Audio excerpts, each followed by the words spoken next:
সুপ্রিয় দর্শক, আপনারা দেখছেন এসপিএন বাংলা টিভি। দেখুন ও সাবস্ক্রাইব করুন এসপিএন বাংলা টিভি, দেশ ও মানুষের কথা।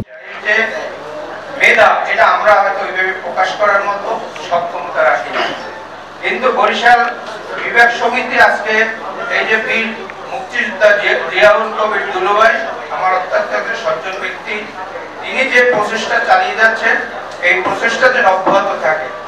কারণ এই বাংলাদেশে স্বাধীনতার পর থেকে অনেকেই চেষ্টা করে বিখ্যাত হওয়ার জন্য, অনেকেই চেষ্টা করে স্মরণীয় হওয়ার জন্য।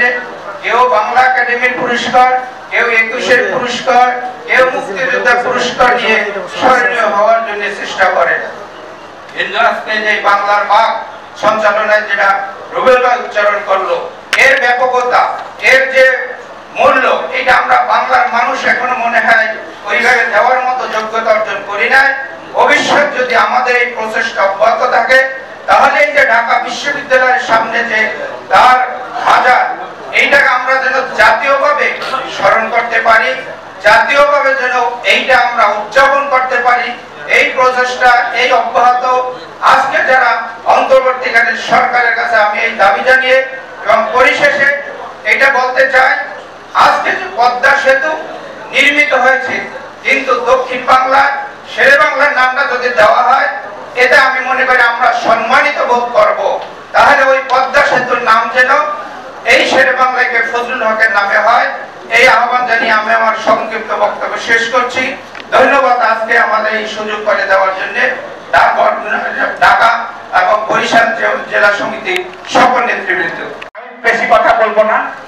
আমরা যারা বরিশালবাসী, বরিশাল বিভাগের আমরা এই সমিতির সাথে জড়িত, আমরা এই তার স্মরণে এই আয়োজনে যারা উপস্থিত হয়েছেন, আমি সবার প্রতি আমার কৃতজ্ঞতা। আমিও বরিশালের সন্তান এবং আমার বাড়ি রাজাপুরে, এখানে আমাদের এই নেতার জন্ম হয়েছিল।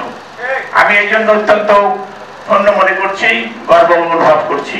আমাদের জীবন সুন্দর হোক, আমাদের প্রত্যাশা যে এই বরিশাল বিভাগ যে সব দিক থেকে পিছিয়ে আছে, বরিশাল বিভাগ আরো এগিয়ে যাবে এবং এই জন্য আমাদের আন্দোলন সংগ্রাম করতে হবে এবং শেরে বাংলাকে জাতীয় পর্যায়ে তার যে মূল্যায়ন, সেটা আমরা পুনঃপ্রতিষ্ঠিত করতে পারবো, এই আকাঙ্ক্ষা ব্যক্ত করে সেই প্রত্যয় জানিয়ে আমার বক্তব্য শেষ করছি। আমাদের সবাই আসছেন, আমাদের কথা যদি কোনো কষ্ট করে থাকেন আপনারা দীর্ঘদিনে ক্ষমা করে দেবেন। ভবিষ্যতে আমাদের অনুষ্ঠানে আমাদের দাবি দেওয়া বাস্তবায়নে আপনারা আসবেন। এবং আমি ইতিমধ্যেই আমাদের দাবি দেওয়া নিয়ে আমরা কিন্তু বৈষম্যের শিকার, যে বৈষম্যের বিরুদ্ধে আন্দোলন হয়েছে 22 জন উপদেষ্টা, বরিশাল বিভাগের মাত্র একজন, আমার তিনটে মাত্র রাগিল ব্রিগেডিয়ার জেনারেল সাখাওয়াত হোসেন, একজন, তার কাছে বেড়া মুশকিল। আমরা আমাদের দাবি দেওয়া নিয়ে প্রথমে উপদেষ্টা মহোদয়ের কাছে বসবো, তারপরে আমরা বিভিন্ন জায়গায় বিভিন্ন দরবারে তদবির করবো যেন আমাদের দাবি দেওয়াগুলো বাস্তবায়ন হয়। আপনার এই আমাদের যে পুলিশের র্যাবের মহাপুলিশও আসছেন, আমাদের 33 বছরে আমরা কোনো পুলিশ কর্মকর্তাকে কোনো অনুষ্ঠানে ইনভাইট করিনি। এই this is the first time যে আমরা পুলিশের কর্মকর্তাকে এই অনুষ্ঠানে বিশেষ অতিথি হিসেবে উপস্থাপন করতে পারছি আপনাদের সম্পর্কে। উনি কিন্তু বিগত 15 বছরে খুব সাফারা, উনি কিন্তু পুলিশের আইজি হতে পারতেন, কিন্তু হতে পারেননি। এই যে বৈষম্যের শিকার হয়েছেন, আমরা দক্ষিণাঞ্চলের লোকেরা বিভিন্নভাবে বৈষম্যের শিকার হই। আমরা প্রত্যাশা করি উনিও ভবিষ্যতে পুলিশের আইজি হবেন এবং আমাদের যারা এখানে কর্মকর্তাগণ আছে ভবিষ্যতে নির্বাচন হবেন। আমাদের আসাদ ভাই, আপনি জানেন না, আমি যখন ওনার বাড়ি ঝিনেদা শোলকুপা, আমি শোলকুপাতে অনেক দিয়েছিলাম। আমাদের গোলাম মুস্তফা আসার এমপি ছিল, উনি ঢাকায় আসলে আমার সেন্টারে থাকতেন এবং উনি যখন এমপি হয়েছেন, ওনার এমপি হোস্টেলের চাবি আমার কাছে থাকতো। আমার বড় ভাই এমপি হয়েছে, আমি কখনো এমপি হোস্টেলে যাই নাই, কিন্তু তার আগে 79 সালে আমি এমপি হোস্টেলের চাবি আমার কাছে থাকতো।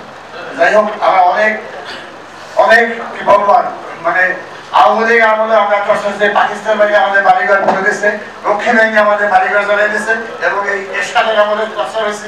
বিগত বিএনপি সরকারের আমলে, আওয়ামী লীগ সরকারের আমলে আমার মধ্যে 5টা মামলা ছিল। অতএব আমরা আগামী দিনে যে আমাদের নির্বাচন হবে, আপনারা স্ব এলাকায় যোগ্য ব্যক্তিকে ভোট দেবেন এবং এলাকায় উন্নয়ন করতে চেষ্টা করবেন। আশা করি আমার মনে হয় যে সিলেটের জেলা শৈলকুপা থেকে ইনশাআল্লাহ এমপি নির্বাচিত হবেন এবং ফুলপ্রেস মন্ত্রী হবেন ইনশাআল্লাহ, প্রত্যাশা করি। আপনাদের সবাইকে ধন্যবাদ জানাই। সবাই নিয়ে আজকের এই সভা সমাপ্তি ঘোষণা করছি। আপনারা সবাই বসবেন, আমাদের আত্মহত্যের ব্যবস্থা আছে, আপনারা নেবেন। ধন্যবাদ। দিয়ে